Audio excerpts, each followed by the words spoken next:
ಉಪ್ಪಿಟ್ಟು ಅಂದರೆ ಮೂಗು ಮುರಿಯೋರೇ ಜಾಸ್ತಿ. ಉಪ್ಪಿಟ್ಟು ಅಂದಿರೋರಿಗಿಂತ ಕಾಂಕ್ರೀಟ್ ಅಂದವರೇ ಜಾಸ್ತಿ. ಆದರೆ ನನಗನ್ಸೋ ಹಾಗೆ ಉಪ್ಪಿಟ್ಟು ಯಾವಾಗಲೂ ಏನು ತುಂಬ ಬೋರಿಂಗ್ ಅಲ್ಲ. ಅಪರೂಪಕ್ಕೆ ಅಂತ ಮಾಡಿದರೆ ತುಂಬ ಕಲರ್ಫುಲ್ಲಾಗಿ ಕೂಡ ಇರುತ್ತೆ. ಯಾಕೆ ಇವತ್ತು ಇಷ್ಟೆಲ್ಲ ಉಪ್ಪಿಟ್ಟು ಬಗ್ಗೆ ಲೆಕ್ಚರ್ ಕೊಡ್ತಿದ್ದೀನಿ ಅಂತ ಅಂದ್ಕೋತಾ ಇದ್ದೀರಾ? ಯಾಕಂದರೆ ಇವತ್ತು ನಮ್ಮ ಮನೇಲಿ ಬೆಳಗಿನ ತಿಂಡಿಗೆ ಉಪ್ಪಿಟ್ಟು ರೆಡಿ ಆಗ್ತಿದೆ. ಅದು ಅಕ್ಕಿ ತರಿ ಉಪ್ಪಿಟ್ಟು. ಬನ್ನಿ ಹೇಗೆ ಮಾಡೋದು ಅಂತ ನೋಡೋಣ. ಅಂಥ ಡಿಫ್ರೆನ್ಸ್ ಏನೂ ಇಲ್ಲ, ಮಾಮೂಲಿ ರವೆ ಉಪ್ಪಿಟ್ಟು ಮಾಡ್ತೀವಲ್ಲ ಹಾಗೇನೆ. ಆದರೆ ಅಕ್ಕಿ ತರಿ ಉಪ್ಪಿಟ್ಟು ಸ್ವಲ್ಪ ನೀರು ಜಾಸ್ತಿ ಕೇಳುತ್ತೆ. ಮೊದಲಿಗೆ ಅಕ್ಕಿ ತರಿಯನ್ನು ಚೆನ್ನಾಗಿ ಡ್ರೈ ರೋಸ್ಟ್ ಮಾಡ್ಕೋಬೇಕು, ಪರಿಮಳ ಬರೋವರೆಗೆ.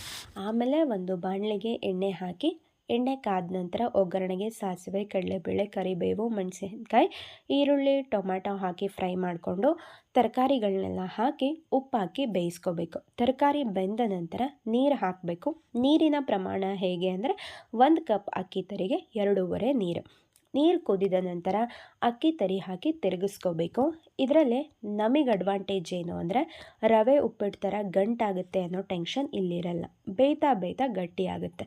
ಹೀಗೆ ಅಮ್ಮ ಮಾಡಿಕೊಟ್ಟಂತಹ ಅಬೆ ಆಡೋ ಉಪ್ಪಿಟ್ಟು ತಿಂದು ತ್ರಿವೇಣಿಯವರ ದೂರದ ಬೆಟ್ಟ ಪುಸ್ತಕ ಓದಿದ್ದಾಯಿತು ಸ್ವಲ್ಪ ಹೊತ್ತು. ಆಮೇಲೆ ಹುಷಾರಿಲ್ಲದೆ ಇರೋ ಕಾರಣದಿಂದ ಹೆಚ್ಚು ಕಡಿಮೆ 1 ವಾರದಿಂದ ತಲೆಗೆ ಎಣ್ಣೆನೇ ಹಾಕಿರಲಿಲ್ಲ. ಇವತ್ತು ಅಮ್ಮನ ಹತ್ರ ಒಂದೊಳ್ಳೆ ಆಯಿಲ್ ಮಸಾಜ್ ಮಾಡಿಸ್ಕೊಂಡು ಚಿಲ್ ಮಾಡಿದ್ದಾಯಿತು.